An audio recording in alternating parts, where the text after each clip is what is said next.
Welcome to If You Love This Planet. I'm Dr. Helen Caldicott, and in this program we talk about the greatest medical and environmental threats to all life, such as nuclear weapons and nuclear power, global warming, ozone depletion, toxic pollution, deforestation, and many other social and political issues that relate to global well-being. So if you love this planet, keep listening.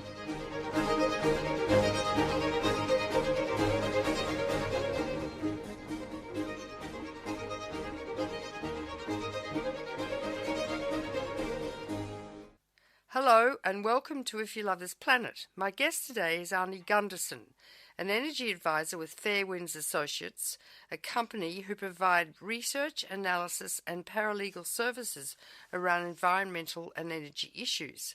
Arnie Gunderson has 39 years of nuclear power engineering experience, and during his nuclear industry career, Arnie managed and coordinated projects at 70 nuclear power plants around the United States. He currently speaks on television, radio and at public meetings on the need for a new paradigm in energy production. An independent nuclear engineering and safety expert, Arnie provides testimony on nuclear operations, reliability, safety and radiation issues to the Nuclear Regulatory Commission, congressional and state legislatures and government agencies and officials throughout the US, Canada and internationally.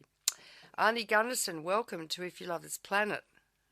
Hi, thank you for having me, Helen. Well, Arnie, things are going from bad to worse, right, at Fukushima?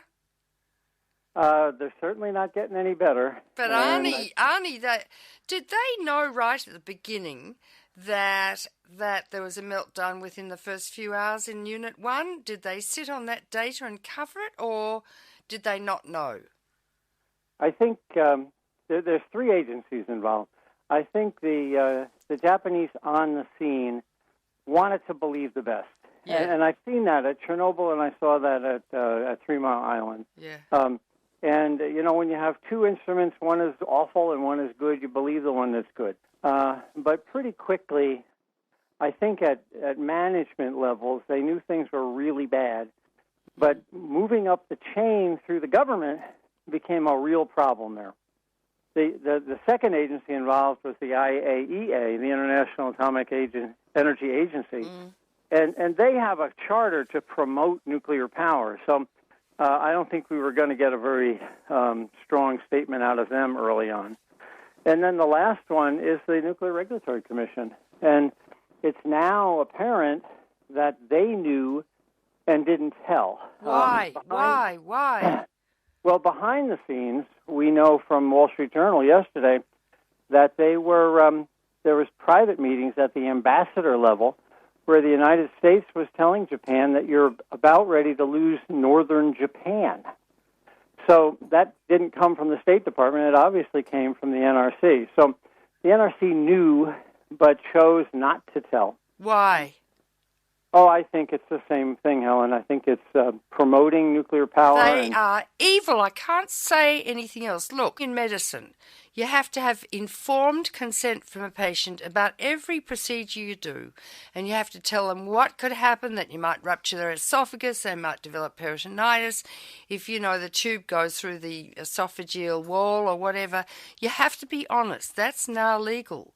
And yet here we have an industry which is pouring radiation into the atmosphere and the water, damaging people's genes for the rest of time, and they're lying, Arnie, they're lying.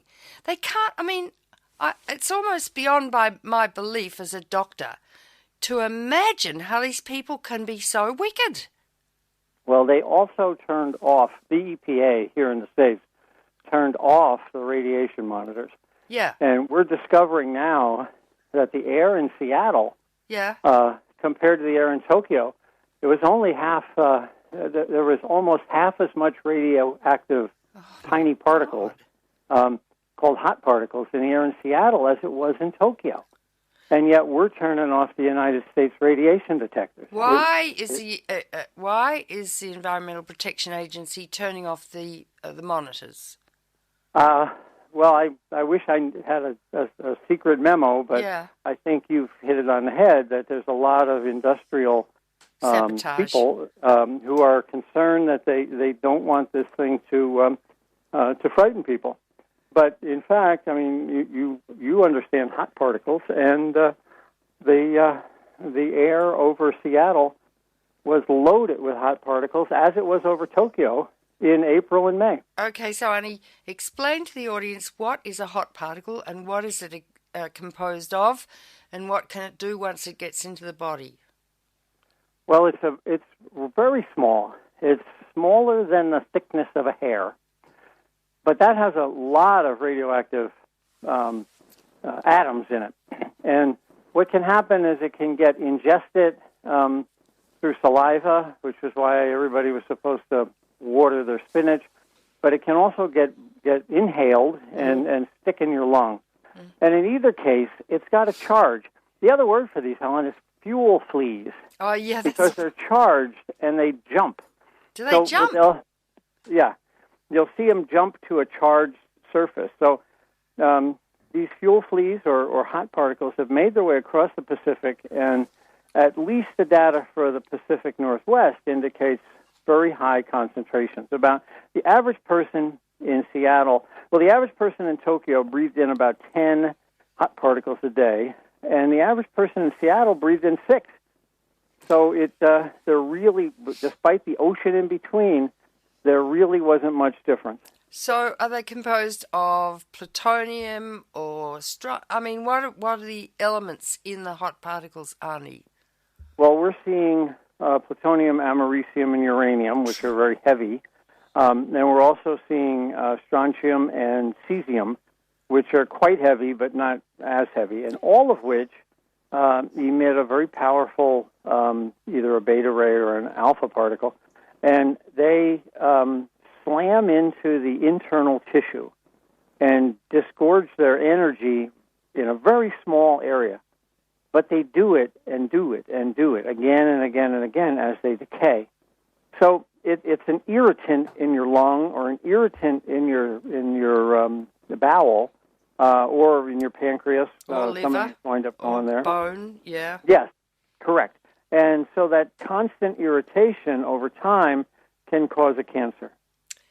Well, the truth is, if you inhale 1/1,000,000th of a gram of plutonium, and it stays in one place in your lung, and it does for, months or years, irradiating a very small volume of cells, you're going to get cancer. But it takes, 15 to 60 years for the cancer to develop for you to cough up your first amount of blood. Well, I think that's what the industry was counting on. You know what? By turning off the monitors and saying everything's fine, they realized that 30 years from now or 10 years from now, if you get a cancer, it's impossible to trace that back to Fukushima. So it was a good way of, like an ostrich sticking her head in the sand, just hoping it would blow over. I can't believe it. It's like having a patient in the ICU, in the intensive care unit, turning off the monitors and saying, we don't really want to know what's happening to this patient. We'd rather not, It's just, it's beyond my capacity as a physician, Arnie, having taken the Hippocratic Oath, to understand what these characters think they are flaming well up to. Now, what I want to know from you, Arnie Gundersen, because you're on CNN, you're on all sorts of television programs, is there a rising tide of deep concern and indeed anger amongst the American people about this? This cover-up. I think in the United States, more and more people have become concerned, especially in the last week. Yeah. In addition to the doubling of the radiation estimate, and it's actually more like tripling, Helen, because they doubled what was released in the first week and are now comparing that to what was released. Doubled the estimates. The estimate. All of the detectors were blown to smithereens. So it's all total estimates. They haven't a clue how much got out or is still getting out, right? That's correct. They have no idea. So how can they estimate if they have no monitors? They don't know what's happening, and then they find, oh, my God, we've had a meltdown. Oh, my God, we've had another meltdown. How can they possibly estimate how much radiation escaped and is escaping into the air and water? How can they? Well, I think the difference between this accident and Chernobyl is that scientists have the internet and they can be independent and share information. Yeah. We're seeing people are sending us automotive air filters from Japan. Yeah. And we're examining those in the lab. And the Fukushima air filters are so incredibly radioactive that I hope the mechanics are wearing gloves when they're working on it. Oh, my God. And we're seeing, even in Tokyo, the air filters in Tokyo are 30 times less radioactive than Fukushima, but they're still highly radioactive. So, and what elements have they got? What are you measuring? Strontium, cesium, plutonium, the americium, or not? Or just you are? All of that. Well, initially, the first swipe is hot particles, and then once we find the hot particle, we can use a scanning electron microscope to hone in on it and determine exactly what element it is. And we've seen a witch's brew, the cesium-134, 137, strontium, etc. So they clearly were in the air in April and May because we've got the evidence now in the form of automotive air filters. Okay, so now, and then I read during the last week, Arnie, that the Japanese government have decided that people can eat the radioactive food because they need to keep their farmers settled and in business and keep them happy so people can eat the radioactive food. Did you read that report too? Yes, and the same with the school children, where they just suddenly said school kids can get what industrial workers can get. It's absurd, and it's unconscionable. Yeah. I was on the radio the very first week saying that they should evacuate pregnant women and young children out to 40 kilometers at least. Yeah. And, in fact, they started at 10 and eventually got to 20. So they clearly did not want to provoke a panic. I think in their mind it is better to deal with the medical issues a year or 10 out than it is to lose money this year. So is it money? I mean, there's always a statement, you shouldn't cry fire in a crowded theatre, or you'll create panic and people, trample over each other trying to get to the exit and kill each other in the process. Is it that sort of dynamic that they didn't want to create panic, A, or B, is it because they not wanted people to know so that their investments, which are absolutely huge in nuclear in Japan and the United States, would not be threatened? I think both. I'm conscious when I'm on CNN or when I'm on this show. I try to temper my advice so it doesn't create a panic, but yet I think you have to be informed at the same time. And if things are really bad, an informed population needs to know that. And that didn't happen, with the exception of, probably two or three of us, me and Dave Lockbaum from Union of Concerned Scientists and one or two others. All of the experts who were being paid by the industry wound up saying, well, it's not going to be a big problem. They were lying. They're kicking the can. They're kicking the can down the road, Helen. They were saying that 10 years from now we'll figure it out. They're lying.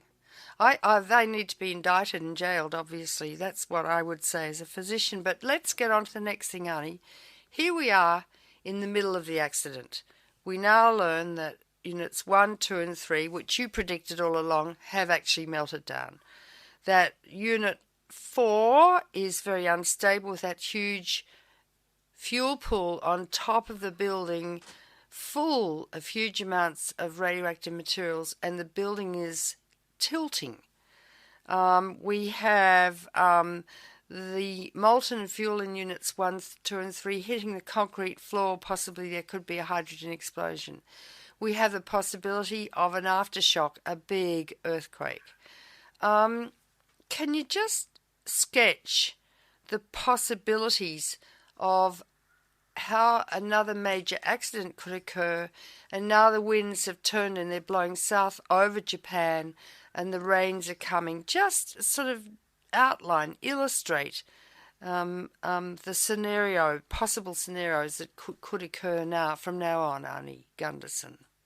Well, I think Unit 1 probably can't get any more worse